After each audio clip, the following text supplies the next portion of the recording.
நேயர்களே, இன்றைக்கு நாம பார்க்க போற ரொம்ப முக்கியமான விஷயம், எல்லா தொலைக்காட்சிகளிலும் இந்த செய்தி பெரும் பரபரப்பாக கடந்த ஒரு வாரமாக, 4 நாட்களாக, 5 நாட்களாக போகிறது. திருப்பரங்குன்றம் கோயில் விவகாரத்த பாரதிய ஜனதா மற்றும் ஹிந்துத்துவ அமைப்புகள் ஒரு பெரிய போராட்ட நிலைக்கு கொண்டு வந்து நாடாளுமன்றத்தில் விவாதிக்கக்கூடிய அளவிற்கு அந்த செய்தி உருவெடுத்திருக்கிறது. இதுவரை தமிழ்நாட்டில் பல நூற்றாண்டுகளாக வாழுகின்ற இந்த மண்ணில் திருப்பரங்குன்றமோ, திருச்செந்தூரோ, பழனியோ இன்று பல ஊர்கள் இருந்து கொண்டுதான் இருக்கின்றது. ஆனால் எங்குமே ஒரு கலவரம், ஒரு நிலைப்பாடு இல்லை. திருச்செந்தூரிலேயோ, திருப்பரங்குன்றத்திலேயோ, இன்னும் பல ஊர்களில் முருகனுடைய 6 படை தலங்கள், எல்லா இடங்களிலும் அழகா இருக்கு. எங்கேயுமே ஒரு கலவரம் கிடையாது. முஸ்லிம்கள் வாழக்கூடிய மக்களில் இந்துக்கள் செல்வதும், இந்துக்கள் வாழக்கூடிய ஊர்களில் முஸ்லிம்கள் செல்வதும், இப்போ உதாரணத்துக்கு திருச்செந்தூர் பக்கத்தில் இருக்கக்கூடிய காயல்பட்டினம் வழியாக முஸ்லீம் இந்துக்கள் அனைவரும் செல்வார்கள். பக்கத்தில் வீரபாண்டிய பட்டணம் இருக்கிறது. அதே போன்று பழனி, பொள்ளாச்சி, திருப்பரங்குன்றம், மதுரை, மாதிரி எல்லா இடங்களிலுமே, திருத்தணி, எல்லா இடங்களிலுமே ஒருத்தரை ஒருத்தர் சார்ந்து இருக்கிறார்கள். மட்டுமல்ல, கோயில் தலங்களிலும் ஏராளமான முஸ்லிம்கள் கடைகள் வைத்திருப்பதையும் பார்க்கின்றோம். அந்த கடையில் பூசைக்கான சில பொருட்கள் எல்லாம், வெத்தலை, பாக்கு, இந்த மாதிரியான மஞ்சள், இதெல்லாம் முஸ்லிம்கள் வியாபாரம் பண்ணக்கூடிய ஒரு சூழலும் ஒருவருக்கு ஒருவர் வாங்க பாய், மாமா, மைத்தார், அப்படித்தான் நாம் இன்றைக்கு தமிழ்நாட்டை பார்த்து கொண்டு இருக்கிறோம். எல்லா கோயில்களையும், மயிலாப்பூரில் எடுத்துக்கிட்டாலும் சரி, பார்த்தசாரதி கோயில் எடுத்துக்கொண்டாலும் சரி, ஸ்ரீரங்கமாக இருந்தாலும் சரி, திருச்செந்தூராக இருந்தாலும் சரி, அது பெருமாள் கோயிலாக இருந்தாலும் சரி, முருகன் கோயிலாக இருந்தாலும் சரி, சக்தி வழிபாடாக இருந்தாலும் சரி, அல்லது இசக்கி கோயிலாக எதுவாக இருந்தாலும் சரி, சிவன் கோயிலாக இருந்தாலும் சரி. ஆனா இன்றைக்கு இந்த திருப்பரங்குன்றம் கோயில் விவகாரத்தை கொஞ்சம் நல்ல உண்மை தகவல்களை நீங்க பார்த்தா, இதுக்கு பின்னாடி இருக்கிற ஒரு சூட்சமும் அரசியலும் என்ன நிறைய பார்க்கணும். பொதுவாக ஒரே ஒரு செய்தியை மட்டும் நான் உங்களுக்கு சொல்றேன். திருப்பரங்குன்றம் கோயில்ல இந்த சம்பவத்தை குறித்து பாஜகவினுடைய மாநில தலைவர், முக்குளத்தூர் சமூகத்தை சார்ந்த திரு நயினார் நாகேந்திரன் இன்று காலை பேட்டியில, நீங்க அங்காளியா பங்காளியா வேணா இருக்கலாம், யார் சொல்றா, திமுகவை பற்றி, நாங்கள் இஸ்லாமியர்களோடு மாமன் மைத்துனராகத்தான் நாங்கள் பழகுகிறோம் என்ற கருத்தை அவர் வெளியாக வைத்திருக்கிறார். இந்த விவகாரத்திற்கு நான் ஒரு சில செய்திகளை சொல்ல கடமைப்பட்டிருக்கிறேன். தமிழர்களுக்கு இடையிலே, தமிழ் குடிகளுக்கு இடையிலே மதமாற்றமும் மதமாச்சாரியமும் எப்பொழுதுமே இல்லை. தமிழ் குடிகள் பல மதங்களில் பல சிந்தனைகள்ல இருக்கிறாங்க. தமிழ் குடிகள் முருக வழிபாட்டை ஏற்றுக்கொண்டிருக்கிறார்கள், சைவமாக இருக்கிறார்கள். தமிழ் குடிகள் கிறிஸ்தவத்தையும் ஜீசஸையும் ஏற்றுக்கொண்டிருக்கிறார்கள், மாதா வழிபாட்டை ஏற்கொண்டிருக்கிறார்கள். தமிழ் குடிகள் ஓரிரை கொள்கையை ஏற்றுக்கொண்டிருக்கிறார்கள், தர்கா வழிபாட்டையும் ஏற்றுக்கொண்டிருக்கிறார்கள். தமிழ் குடிகள், இதற்கும் சனாதனத்திற்கும் எந்த சம்பந்தமும் இல்லை. இப்ப அவர் ஏன் மாம மைத்துனர் என்று சொன்னார் என்று சொன்னால், தமிழ்நாட்டில் இருக்கிற பெரும்பான்மை சமூகத்தில் முக்குலத்தோர் சமூகம், அதை போன்று பெரும்பான்மையாக இருக்கக்கூடிய வன்னியர் சமூகம், கவுண்டர் சமூகம், தேவேந்திர குல வேளாளர், நாடார் சமூகம், இந்த மாதிரி முதலியார், நிறைய சமூகங்கள் இருக்கிறது. ஆனாலும் பெரும்பான்மையான தமிழ் முஸ்லிம்கள் ஒருவரும் அரபு நாடுகளில் இருந்து குதித்து வந்தவர்களோ, அவர்கள் செக் குடியரசில் இருந்தோ அல்லது சவுதி அரேபியாவில் இருந்தோ எகிப்தில் இருந்தோ இந்தியாவிற்கு அவர்கள் யாரும் குடி புகவில்லை என்றும், தமிழ் குடிகள் அரபுகளோடு கடற்கரை ஓரங்களில் ஒரு 1000 ஆண்டுகளுக்கு முன்பிருந்த இஸ்லாத்தை ஏற்றுக்கொண்ட தமிழ் குடிகள் தான் இன்றைக்கு திருச்சியில் நத்தர் ஷா வலியுல்லா என்று சொல்லக்கூடிய அளவிற்கு அவர்களுடைய நடைமுறை, அவர்களுடைய பிராக்டிஸ் இருக்கு. ஏராளமான ராமநாதபுரம் மாவட்டம், மதுரை மாவட்டம், சிவகங்கை மாவட்டம், இப்படி பல பகுதிகளில், தேனி, பெரியகுளம், கம்பம், எல்லா இடங்களிலும், உசிலம்பட்டி, அந்த மாதிரி இடங்கள்ல இருந்து முக்குலத்தோர் சமூகம் இன்றைக்கு இஸ்லாத்தை ஏற்றுக்கொண்டார்கள். ஆகவேதான் இன்றைக்கு பிரமலை கல்லர்கள் ஷியா என்று முஸ்லிம்களை அழைக்கின்றார்கள். அவருடைய கழுத்தில் கருகமணி தாலி கட்டப்படுகிறது. சுன்னத்து கல்யாணம் என்கின்ற விருத்த சேதனமும் அவர்கள் செய்யப்படுகிறார்கள். நல்லா கவனிங்க. சிவகாசி மற்றும் தென்பகுதி, திசையன்விளை, நாகர்கோவில், இந்த மாதிரி இடங்கள்லாம் விஜயநாராயணன், அப்புறமா இந்த மாதிரி திசையன்விளை பக்கத்தில் இருக்கக்கூடிய சில ஊர்கள் எல்லாம் ஏராளமான நாடார் சமூகம் சாதி ஒடுக்குமுறைகளுக்கு அவர்கள் ஆட்பட்டதால் ஒரு அளவிற்கு இஸ்லாத்தை அவர்கள் ஏற்றுக்கொண்டார்கள். ஓரளவிற்கு, பெரிய அளவில் இல்லை, ஓரளவிற்கு. முக்குளத்தோர் ஏராளமாக இஸ்லாத்தை ஏற்றுக்கொண்டார்கள். அதிகமாக ஏற்றுக்கொண்டவர்கள் முதலியார்களும் சைவ பிள்ளைமார்களும். தமிழ்நாட்டுடைய வரலாற்றில் இப்படி எல்லா சமூகமும் இஸ்லாத்துக்குள்ள இருக்கிறார்கள். யாதவர்கள், சிவகங்கை மாவட்டம், இப்படி நிறைய யாதவர்கள் அந்த பக்கத்துல இளையாங்குடி பகுதிகளெல்லாம் இருக்கின்றார்கள். தேவேந்திர குல வேளாளர்கள் குறிப்பாக சில இடங்கள்ல ஏற்றிருக்கிறார்கள். ஆக எல்லா சமூகமும் சேர்ந்த ஒரு கலவை சமூகம். அதே போன்று கடற்கரை ஓரமாக வாழுகின்ற இஸ்லாமிய சமூகம், காயல்பட்டினம், கீழக்கரை, அதே போன்று முத்துப்பேட்டை, நிறைய இடங்கள், அதிராம்பட்டினம், இந்த பட்டணம் என்கின்ற வருகிற இடங்கள்ல அனைத்தும் கடற்கரையோட முஸ்லிம்கள் இஸ்லாத்தை சாறை சாறையாக ஏற்றுக்கொண்டார்கள். அந்த உறவுதான் இன்றைக்கும் பாய் பள்ளிவாசலுக்கு செல்வதும் மந்திரம் மோதுவதும் சகஜமாக நடைபெறுகிறது. ஒரு கலாச்சார பண்டமண்டல் பரிவர்த்தனை. இந்த சூழலை கெடுப்பதற்கு இன்றைக்கு எடுக்கப்பட்ட ஒரு பேராயுதம்தான் திருப்பரங்குன்றம் கோயில். மாநில பாரதிய ஜனதா கட்சி இதை முறையாக கையாள தவறியதே பல சிக்கல் இருப்பதாகவும், தமிழக பாஜகவுக்குள் இது ஒரு பெரும் பதட்டத்தை உருவாக்கி உள்ளதாகவும் இன்று காலை அல்ல, நேற்று இரவு செய்தி ஒன்று வெளியாயிருக்கிறது. இப்ப பாரதிய ஜனதா அதிமுகவோடு பாஜக கூட்டணி இல்லாத போது தமிழ்நாடு பாஜகவுக்கான தலைமையாக அண்ணாமலை தலைமை தாங்கினார்.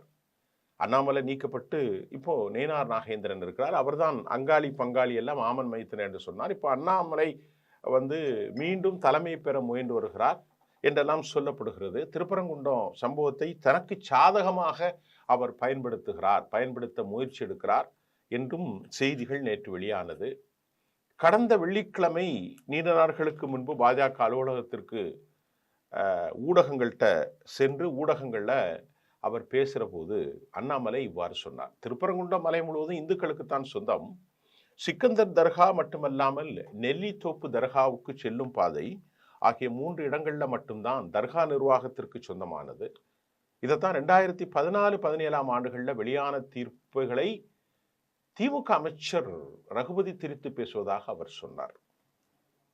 தர்காவில் இருந்து 50 மீட்டர் இருக்கக்கூடிய அந்த தீபத்தூணில் தான் தீபம் ஏற்ற வேண்ட கோரிக்கை கூறப்பட்டிருக்கிறது. நம்ம எல்லாருக்கும் தெரிஞ்சதான். தீபத்தூணில் 1ஆம் தேதி ராம ரவிக்குமார் கோர்ட்டுக்கு சென்று மதுரை கிளை நீதிமன்றத்தில் தீபத்தூணிடம் நாங்கள் தீர்ப்பை ஏற்றணும், எங்களுக்கு தீர்ப்பு வேணும் என்று கேட்டார். அப்போது நியாயப்படி பார்த்தால் தங்களுக்கு ஆட்சேபனை இருந்தாலும் தர்கா தீர்ப்பை எதிர்த்து அவர்கள் முறையீடு செய்திருக்க வேண்டும்.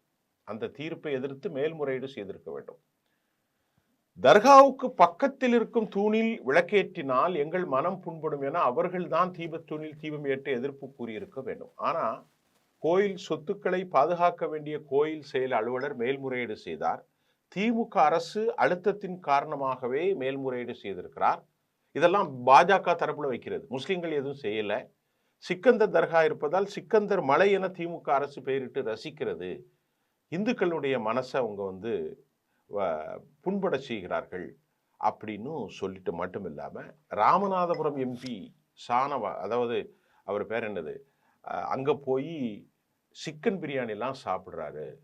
இது திமுக அரசும் கோயில் செலவு அலுவலரும் எங்கே போயிருந்தார்கள் என்றெல்லாம் அண்ணாமலை பேசி ஒரு பதட்டத்தை ஏற்படுத்தி இருக்கிறார். இதற்கு காரணம் அண்ணாமலைக்கு அமித்ஷாவை சந்தித்து வந்த பிறகு கடுமையான டோஸ் விழுந்தது. அதற்கு பிறகு அவருடைய நிலையில இப்ப சிக்கந்தர் மலையை அவர் கையில் எடுத்துட்டார்.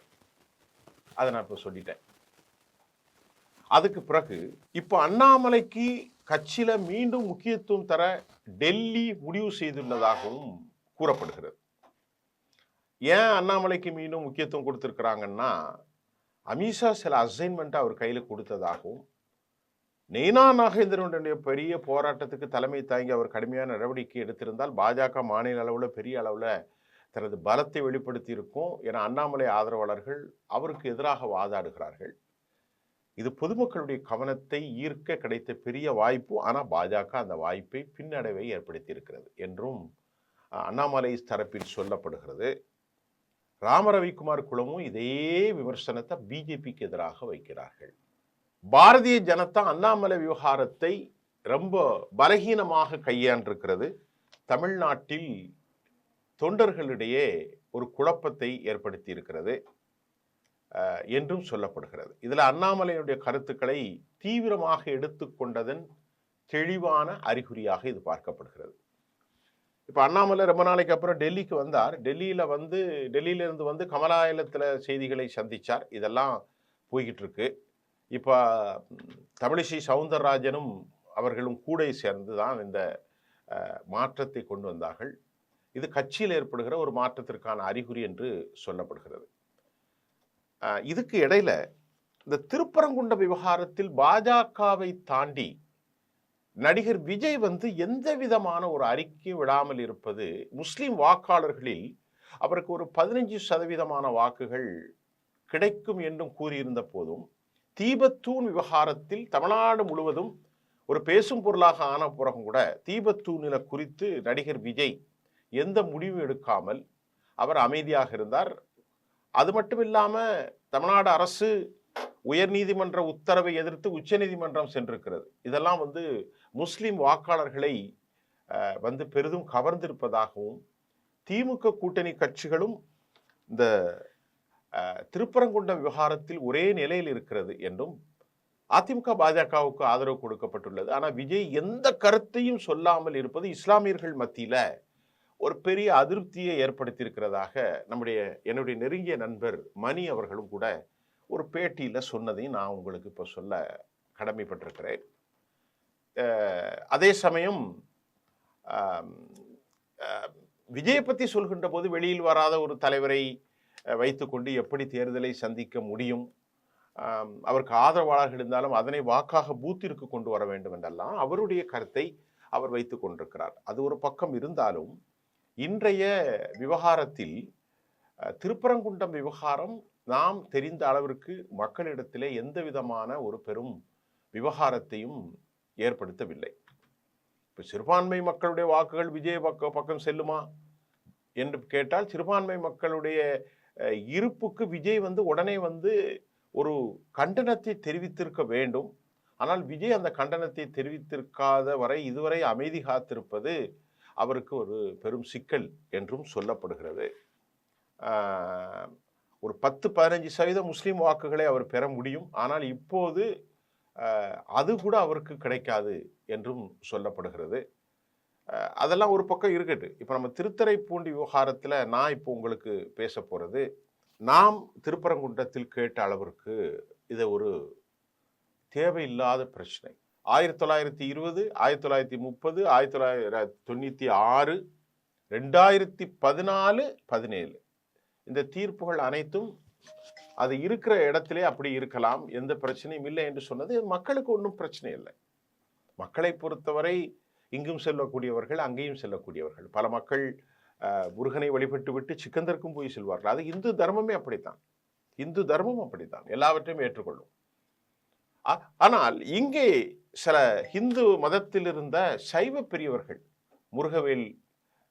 முருகவேல் ஐயா அவர்கள், கலையரசி அம்மா, இவங்கெல்லாம் என்ன சொல்றாங்கன்னா இது தேவையற்ற பிரச்சனை என்று கேட்கிறார்கள். மற்றொரு பிரச்சனையில சனாதன தர்மம் வட இந்தியாவின் அரக்கத்தனமான அரசியலை இஸ்லாமியர்களுக்கு எதிராக செய்கிறார்கள். அது தமிழ் குடிகளிடத்திலே ஈடுபடாது. இப்போ உதாரணத்திற்கு தமிழ் குடிகள் என்ன சொல்கிறார்னா, பாண்டி கோயிலே ஆடு வெட்டுவார்கள். அங்கு உள்ள மக்களுடைய பேட்டியை நான் உங்களுக்கு தரேன். நாங்கள் ஆடு வெட்டுறோம், ஒருவர் சொல்கிறார். நாங்கள் பன்றி வெட்டுகிறோம், நாங்கள் சேவல் கோழி வெட்டுகிறோம், மயான கொள்ளை நடத்துகிறோம், குறி சொல்கிறோம். இதெல்லாம் சனாதன தர்மம் ஏற்றுக்கொள்ளுமா? பின்ன என்ன ஹிந்து மதம் நீ எனக்கு சொல்ல வரா? அப்படிங்கிறது பாய் நம்பர் 1. பாய் நம்பர் 2 என்ன சொல்லுதுன்னா, நாங்கள் தமிழ் குடிகளாக இருந்தாலும் கோயில்களில் உள்ள கற்ப கிரகத்துக்குள்ள இன்னும் அனுமதிக்கப்படலை, ஆகம விதின்னு எங்களை வெளியே வச்சிருக்கே, அப்போ நாங்க உன் சனாதன தர்மத்துக்குள் எப்படி வர முடியும் என்ற கேள்வியும் தமிழ் குடிகள் எழுப்பியிருக்கிறதுல ஒரு நியாயம் இருக்கிறது. அனைத்து சாதியினரும் அர்ச்சகராகலாம், அது ஒரு ஏட்ல மட்டும்தான் இருக்க தவிர அதை வந்து பிராக்டிக்கலா இல்லையே, பிராக்டிக்கலா எக்ஸிக்யூட் பண்ண முடியலையே, அதற்கும் தடை வாங்குறீங்களே எல்லா இடங்கள்லையும் போய். அனைத்து சாதியினரும் அர்ச்சகராகலாம் என்று நாங்கள் கோரிக்கை வைத்து போராடி கொண்டே இருக்கிறோம். 1920 இருந்து இன்னைக்கும் எங்களுக்கு நீதி கிடைக்கல. அப்ப அங்கேயும் பாருங்க, சிவனடியார்கள் சிவபக்தர்கள் என பிராமண சமூகம் மட்டும்தானே எல்லா இடத்திலும் முன்னிலையில் இருக்கிறார்கள், நாங்கள் ஒதுக்கப்படுகிறோம். சண்டைக்கும் பேரணிகளுக்கும் வாக்கு பிரிப்பதற்கும் நீங்கள் அரசியல் எங்களை வைத்து செல்கிறீர்கள் என்ற புரிதல் இன்னைக்கு தமிழ்நாடு முழுவதும் ஏற்பட்டிருக்கிறது. இது ரொம்ப தவறு தான். எந்த முஸ்லீமும் எந்த இந்துவும் சண்டைக்கே போறது இல்லையே, இங்கே எங்கேயுமே போறது இல்லை. எல்லாருமே ஒன்று போல தான் இருப்பாங்க. காலைல ஒன்றா கலைதனமா மாப்பிள்ளை மாமா வச்சுக்கிடாமா, அவன் 50 ரூபாய் இவன் கொடுப்பான், இவன் 50 ரூபா. இதுதான் தமிழ் சமூகம். ஏதாவது உடம்பு சரியில்லைன்னா பாய் கடைக்கு போவோம், பிரியாணி சாப்பிட போவோம். இப்படித்தான் நம்ம ஊர் வளர்ந்துக்கிட்டு இருக்கு. ஆனால் இவர்கள் வேண்டுமென்றே இந்த பிரச்சனையை மடைமாட்டம் செய்கிறார்கள். இப்போ அவங்க கேட்கறது தானே, கோயிலுக்குள்ள நாங்கள் நுழைய முடியல, நாங்கள் வெட்டக்கூடிய ஆட்டை நீங்கள் வந்து இந்து மதம் ஏற்றுக்கிடுவீங்களா? எங்களுடைய பூசாரி குறி சொல்வதை நீங்கள் ஏற்றுக்கொள்வீர்களா? நாங்கள் கோழி பலி கொடுக்குறோம், நீங்கள் வந்து அதில் உங்கள் சனாதனவாதிகள் டெல்லியிலேருந்து குருமூர்த்தி வஹராக்கள் எல்லாரும் வந்து கையை கட்டி நிற்பீங்களா? நிற்க மாட்டீங்களா? இப்போ நாங்கள் மட்டும் எதுக்கு நீங்கள் எங்களை அடிமைப்படுத்துறீங்கன்னு இப்போ தான் தமிழ்நாட்டில் ஒரு புரிதல் இருக்கிறது. அதை கேள்வியாக கேட்கிறார்கள். இது என்னுடைய கருத்தல்ல. இப்போ 2வது முக்கியம் என்னன்னா, வட இந்தியாவில் பாரதிய ஜனதாவும் இந்துத்துவாதிகளும் மிகப்பெரிய சாதித்தரை செய்திருக்கிறார்கள். ராமரை போன்று அயோத்தியை போன்று இங்கே ஆக்குவோன்னு ஹெச் ராஜா பேசுறாரு. ஹெச் ராஜா வந்து ஒரு காலி பெருங்காயம் தான், டப்பா தான். அவருக்கு எந்த விதமான மரியாதையும் இல்லை. இப்போ ஒரு படம் கூட எடுத்துட்டு நடிச்சுட்டு இருக்காரு. டிடிவி தினகரன் போன்றவர்கள் சொன்னார்கள், அப்போ அது அயோத்தி, இது முருகன் கோயில் தமிழ்நாடு. இப்ப முருகனை கையால் எடுத்தது ஏன் என்று கேட்டால், பெரும்பான்மையாக தமிழ் குடிகள் முருகனை வணங்குவார்கள். அவர் ஒரு சிற்றரசர், தமிழ் மக்களின் கடவுளாக இருக்கிறார் என்பதால் பிற்படுத்தப்பட்ட மக்களையும் இஸ்லாமியர்களும் தூண்டி விடுவதற்கு இது ஒரு நல்ல ஒரு வாய்ப்பாக அவங்க பயன்படுத்துறாங்க. இப்போ ஸ்ரீரங்கத்திலேயோ அல்லது வேற எங்க பெருமாள் கோயிலையோ நடந்து வைஷ்ணவ ஆகம உகதிகளில் வந்துச்சுன்னா ஒரு பெரிய பரபரப்பு ஏற்படாது. முருகன் என்றால் அவர் தமிழ் குடி, தமிழன், தமிழ் கடவுள். அப்ப தமிழ் சாதிகளுக்கு இடையே இஸ்லாமியர்களுக்கு, அது தமிழ் சாதிகளுக்கும் தமிழ் சாதிகளுக்கும் இடையே மோதல். இஸ்லாமியர்கள்னா அரபு சாதியெல்லாம் ஒன்றும் இல்லை. இங்கு இருக்கக்கூடிய அனைத்து சமூகமும் முஸ்லிம்களாக மதம் மாறியவர்கள். இங்கு இருக்கக்கூடிய நாடார்கள் கிறிஸ்தவ நாடார்களாகவும் இஸ்லாமியர்களாகவும் எல்லாம் மதம் மாறி போயிட்டாங்க. அவங்க எல்லாருமே தேவர்கள் உக்குலத்தோர் மதம் மாறினாங்க, யாதவர்கள் மாறினார்கள், முதலியார்கள், செட்டியார்கள், சைவ பிள்ளமார்கள் நிறைய பேர் மாறிட்டாங்க. அந்த மாற்றத்தை சனாதனவாதிகள் பழிவாங்குவதற்கு இன்னைக்கு இதை ஒரு பெரிய விஷயமா எடுக்கிறாங்க. இது ஒரு இந்தியனாக நமக்கு ஒரு வருத்தம். 2வது என்ன விஷயம் கேட்டீங்கன்னா, அது வந்து ஒரு சமாதி, சிக்கந்தர் தர்கா என்பது ஒரு புதைக்குழி. நல்லா கவனிச்சுக்கிடுங்க. ஹிந்து தர்மம் சுடுகாட்டில் போய் வந்து ஏற்ற மாட்டாங்க, தீபத்தை ஏற்ற மாட்டாங்க. நல்லா கவனிங்க. இஸ்லாமியர்களில் ஒரு பிரிவினர் இறந்த சமாதிகளை அவர்கள் தர்கா வழிபாடு என்று நடத்துகிறார்கள். பெரும்பான்மையான இஸ்லாமியர்கள் அதில் மாற்று கருத்து இருக்கிறது. ஆனால் இஸ்லாமியர்கள் என்ன நினைக்கிறார்கள், ஆனால் இவர்கள் வேண்டுமென்றே முஸ்லிம்கள் என்று டார்கெட் பண்ணுவதனால இந்த அமைப்புகள்லாம் இது தப்பு அப்படின்னு சொல்றாங்களே தவிர, மற்றபடி இந்த இடத்தில் ஒரு சமாதி இருக்கிற இடத்தில் ஜோதி ஏற்படுத்தலாமா? ஒரு ஊர்ல ஒருத்தன் இறந்து போயிட்டாலே சுவாமிக்கு நடைய சாத்தக்கூடிய பழக்கம் தான் இருக்கு. நல்லா கவனிங்க. இந்து அனுஷ்டானத்துல மரணித்தால் அந்த சாமிக்கு பூசை கிடையாது. ஆனால் எந்த இடத்தில் மரண புதைக்குழி அடக்கம் செய்யப்பட்ட தர்கா இருக்கிறதோ அதிலிருந்து 50 மீட்டருக்கு ஒரு கல், அந்த கல்ல ஆவணப்படுத்தப்பட்ட அரசினுடைய ஏடுகளிலே அது ஒரு அடைமொழிக்கல், அது ஒரு எல்லைக்கல், அது அளந்து இந்த இடத்தில் தான் இருக்கிறது என சர்வே பண்ணியிருக்கிற கல்ல அதை வந்து தீபத்தூண் என்று சொல்வது எப்படி? இது ஒரு ஜோதி புஷ்பம் என்பது இதுதான் ஒரு கேள்வி. ராமரவிக்குமார் ஒரு சாதாரண நண்பர், எனக்கும் அவன் நண்பர் தான், எனக்கு ரொம்ப நெருங்கிய நண்பர் ராமரவிக்குமார். நாங்கள் ரொம்ப நேரம் பேசுவோம். எனக்கு ரொம்ப என்னுடைய ரூமெல்லாம் வந்து வந்திருக்கிறார், வந்து பேசியிருக்கிறார்.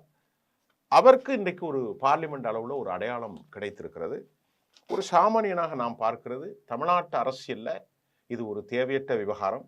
இது எந்த விதத்திலும் இந்துத்துவ சக்திகளுக்கு அது ஒரு பெரும் லாபத்தை கட்டமைக்காது.